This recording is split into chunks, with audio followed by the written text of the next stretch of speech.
Israel Palestine का conflict दुनिया के सबसे कॉम्प्लेक्स इश्यूज में से एक है। इसका इम्पैक्ट सिर्फ मिडिल ईस्ट तक नहीं सीमित रहा कि ग्लोबल पॉलिटिक्स, इंटरनेशनल लॉ और ह्यूमन राइट्स को भी डीपली अफेक्ट करता है।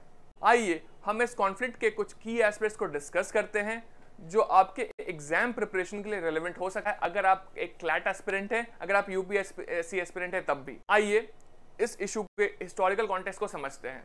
इस कॉन्फ्लिक्ट के रूट्स 18वीं सेंचुरी के अर्ली ईयर्स तक जाते हैं, जब ऑटोमन एम्पायर के कोलैप्स के बाद ब्रिटिश मैंडेट के अंडर पैलेस्टीन का क्रिएशन हुआ था। 1947 में यूनाइटेड नेशंस ने पार्टीशन प्लान प्रपोज किया, इसमें पैलेस्टीन को जूइश और अरब स्टेट्स में डिवाइड करने की बात की गई। 1948 में इजराइल की एस्टैब्लिशमेंट हुई और इसके बाद ही इजराइल और नेबरिंग अरब स्टेट्स के बीच पहला अरब इजरायली वॉर स्टार्ट हुआ।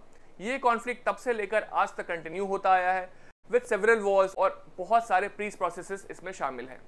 इस कॉन्फ्लिक्ट के की इश्यूज को समझते हैं जो हर पीस निगोशिएशन के सेंटर में रहते हैं।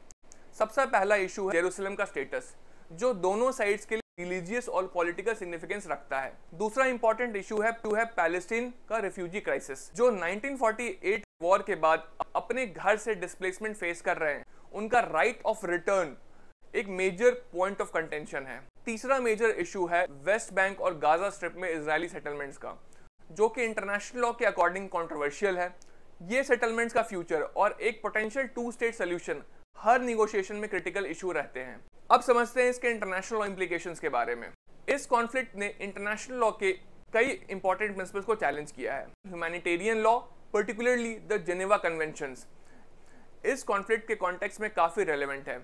पैलेस्टीनियन टेरिटरीज के ऑक्यूपेशन से लेकर सिविलियंस के ट्रीटमेंट तक हर एस्पेक्ट इंटरनेशनल लीगल स्क्रूटनी में जा रहा है।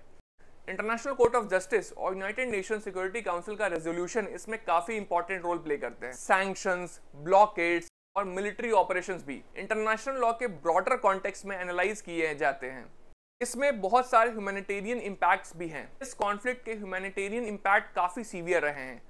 गाजा स्ट्रिप और वेस्ट बैंक में सिविलियंस को सिग्निफिकेंट हार्डशिप्स फेस करनी पड़ती है, आज तक करनी पड़ रही है, इंक्लूडिंग डिस्प्लेसमेंट, इकोनॉमिक ब्लॉकेड और limited access to basic necessities.